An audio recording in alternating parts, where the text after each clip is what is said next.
right, it's November, getting close to Thanksgiving Day, and today we're meeting Ed Paulsen. Ed has driven down the last couple of days from Vancouver.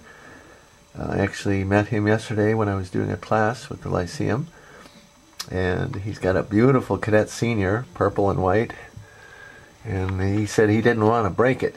I said when he was learning to fly it. This is our rifle range flying field that we've been at for about almost 10 years.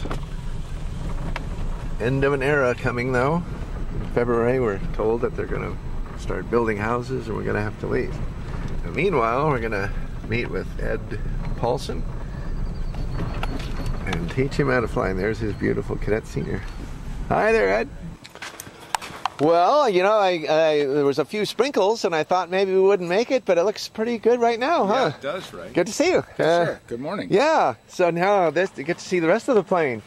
And what a beautiful airplane. Now, you don't see that many kits anymore, you know, and to make a tail dragger out of the Kadet Senior and to put the same ailerons that are in the ARF version. Yep. And you have a slightly different 4-screw attachment of the wing, which is fine. Right. One of the things that you encountered was the attitude that you shouldn't fall in love with this beautiful airplane because it's going to get all damaged in your training, right? Exactly. And you just didn't want to settle for that. Well, you know, things happen.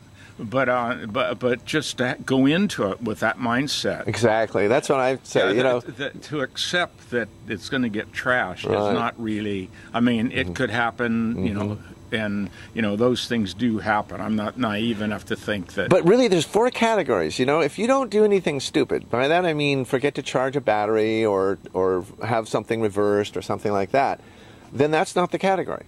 And if you know you can fly in a certain amount of wind, and you're flying in less wind than that, then that's not the category. And if you're flying at a site, now this site here is tough. This is about a 4 on a scale of 1 to 10 because of those berms and the fact that we have tall trees right in our downwind area. Right. So if you learn here, and you go back to wherever you're flying up in Washington, it's going to be a lot easier comparison. However, if you went to a field that was much tougher than this, without prepping for it, then you could crash, and that would be the reason. So if it isn't the wind, if it isn't the flying site itself, and if it isn't some dumb thing that you forgot to do, then the only thing left is your stick and handling qualities capability, okay? So if you're flying an airplane that you've already soloed on, and you're staying within yourself, there's no reason to ever crash. And that's the key. Now also, but you could take this airplane and try to roll it inverted and fly up the runway and crash it. Yeah. You know, and then you'd have to blame yourself. You bit off too much. You know, you're not ready to chew that much of a bite yet. The final thing is to get an airplane that's much too advanced, but you certainly haven't done that here. And you got a neat pull rudder system, or tail wheel here that I really like. And that looks like it's a heavy-duty system made for an airplane that weighs 15 pounds. Quarter scale. Quarter scale, yeah, right. It's a J3 quarter scale. And to put it on this nice 7-pound airplane, you know, is really nice. Yeah, tail wheels are traditionally taking a lot of beating, and you've got a heavy-duty one there, so I can't wait to fly this beauty. Yeah. And so this is a Sato 72. 72. Yeah. And it's and your installation here is very clean, very nice looking. There's the pull rudder system and or tail wheel. The tail wheel is pull. The rudder is regular push rod. And then you've got a little micro servo there on for the huh? That's the pilot. Oh, okay, yeah, he's sitting right where the pilot sits. And sometimes people put a little pilot figure and then on top, and then the pilot will turn left and right. When right. I've seen that done. So very nice building. And now we're giving it a little more elevator by moving this up a couple of holes on the horn. And we may give it a little more aileron response too. These are at the least responsive position. Way off. Ready to go. Okay, now there's the elevator we got now, and we had a less than that. Okay. So that should be good. Okay. We can really flare with that. Okay. Now we'll look at that. The rudder is not too critical, and that'll be fine. That's fine. It doesn't need to be a whole lot or not so much. It can be either. Okay. And the throttle, I'm sure, is good. So let's look at the ailerons. And the ailerons, that looks like adequate roll control. We might give it a little bit more after the first flight or so, but we'll just that'll be enough roll, especially since there's no wind. Now, you really want a lot of aileron response. People think in a trainer plane you don't because you'll over control. Well, you would if you were using a buddy cord. But here I'm going to show you what the right control input is. And if it gets very windy, we need that control response to keep the wings level. The two things that are really necessary for a landing, besides the right positioning, I mean, you're on the runway in the right place, that's assumed. But other than that, when you get to the ground, the wings are level. It's, you know, you've got to have wings level. If you land in a 45-degree angle of bank, it's not going to be too good. You got trouble. So the wings are as level as you can get them, and the vertical speed is 0. Now, just before the vertical speed becomes 0, you are coming down. Your vertical speed is not 0.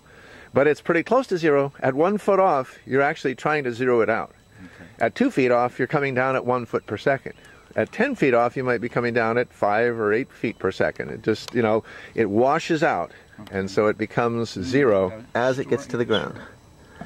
Notice that the horizontal speed is actually, I don't even mention that. It's not necessary to even worry about the horizontal speed as long as it's above stall. Okay. So if the vertical speed is 0, we could be well above stall and we still won't bounce. We'll just skim right onto the ground. It's called a greased-on landing. Okay. But so if the wings are level and the vertical speed is 0 and you're right at the ground, it's got to be a good landing. Yeah. And you do, by the way, you do all those things with the right stick only. The left stick is not necessary for landing. Okay. Now people say, well, you're not very good at landing unless you're using the left stick. You know, well, that's baloney. That was a big question I had in my mind. We were talking about yesterday about the lateral movement.